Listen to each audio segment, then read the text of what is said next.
是你熟知的西游，但又是你不知道的一幕。这里有危险！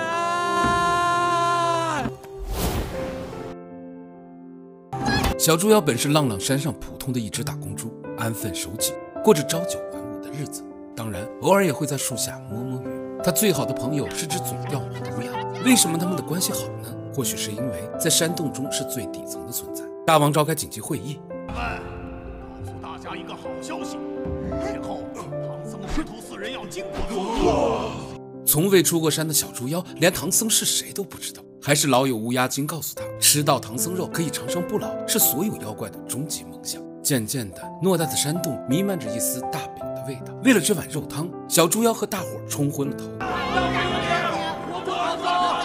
就这样，小妖开始了紧锣密鼓的加班生活。熊教头安排他们明天之前要做出1000支箭来。小猪妖兴奋地砍竹子、削竹条、磨箭头，做完还不忘实测一下。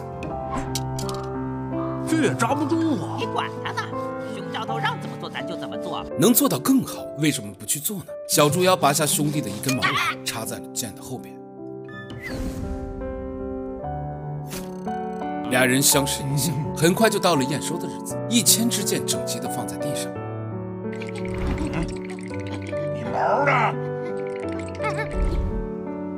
小猪兴奋地介绍着，新箭可以更快更稳，全然忽略了教头冷酷的眼神。你在教我做事？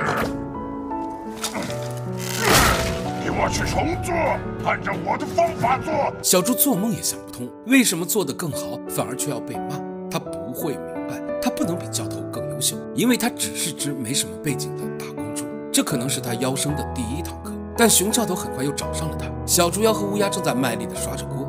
你俩聊什么天呢？锅刷完了吗？还这么多油？大王说了，煮唐僧的锅必须毫无杂质，才能保证原汁原味。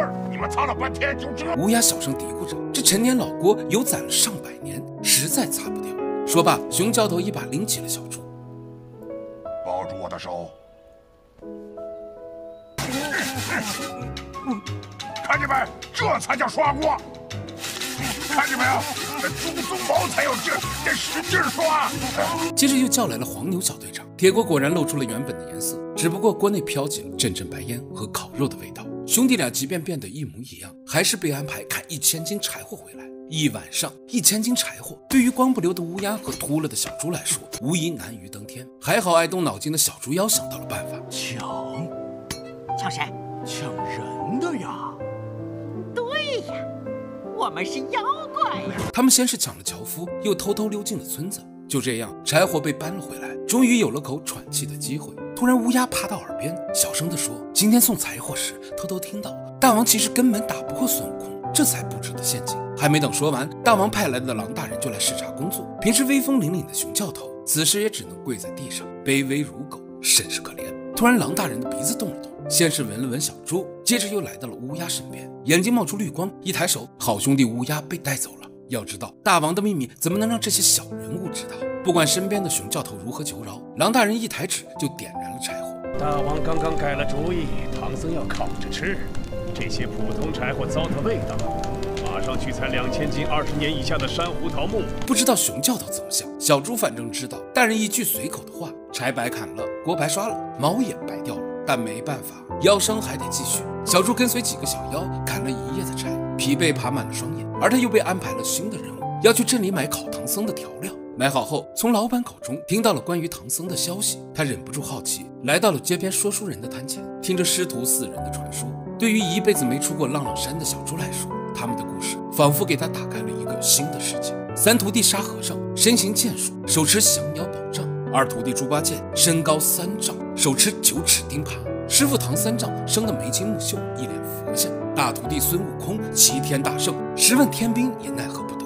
小猪听了那是如痴如醉，直到人群散去，还不忘黏着说书人，想听更多他们的故事。而这时说书人告诉小猪，唐僧几个徒弟是妖怪。孙大圣也是妖怪。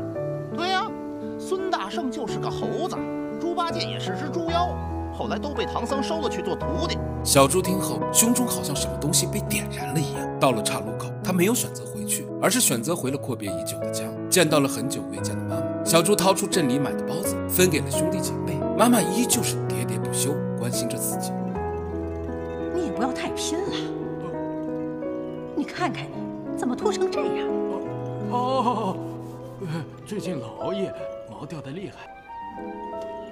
你看看，我猜就是空的，就是不爱喝水。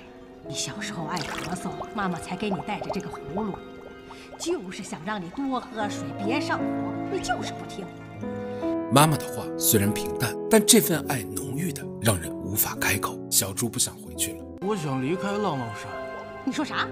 我在想，跟着大王是挺好，可是这一辈子待在浪浪山也是无趣。哎呀，别瞎想，能有个干得不错了。自从爸爸走后，小猪变成了全家人的希望。妈妈希望他跟着大王早日成精，有个固定工作，那该有多好。但他怎么会懂小猪的想法？该来的总归会来的。唐僧今天就要到了，熊教头正部署着任务，而接下来才是压垮小猪最后的一根稻草。熊教头，乌鸦怪还没回来吗？回来？被狼大人抓走还能回来？小猪在那一刻下定决心，决定要离开这里，离开浪浪山，要成为大圣那样的人。他偷偷离开埋伏的队伍，想去告诉唐僧这里有妖怪设下的陷阱，可还没来得及出去，就被巡逻的狼大人发现。小猪只能拼命地跑，拼命地跑，可背后的狼大人紧追不舍。就在要被抓到的那一刻，小猪看到了师徒四人，狼大人也不见了身影。小猪这是发了疯似的，挥舞着双手，大喊着前面有埋伏，别过来，别过来！可只见一道身影高高跃起。悟空，那小妖刚才在喊什么？师傅，管他喊什么，妖怪一棒子打死便可。大王的算计也在意料之中失败了。老村长，这里的妖怪太多了，都不用俺老孙动手，八戒就全搞定了。对啊，那个什么大王还要搞一个机关陷阱，能坑到小孩似的。这可能是个悲伤的故事。小猪妖和伙伴们日以继夜地制作陷阱，在高高在上的神明面前，只不过是一个小孩子的玩具。小猪这辈子第一次的勇气显得那么的危险。可接下来的生命继续开头。除了那只小猪妖，俺倒是放了他一条生路。那不是一棒子打死了吗？呆子，当时那小猪被白毛狼追着，这棒子是演给他们看的。小猪喊的有埋伏，俺听得一清二楚。后来呀，大圣一把拉起了小猪，给了他3根保命毫毛，就像当初菩萨给他一样。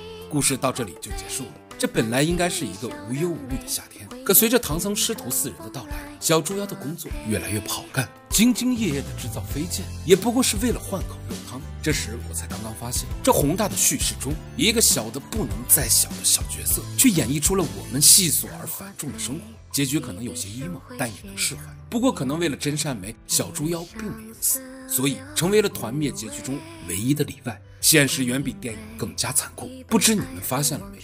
压垮小猪的并不是熊教头说的那句话，而是小猪在看到陷阱诱饵时露出的绝望。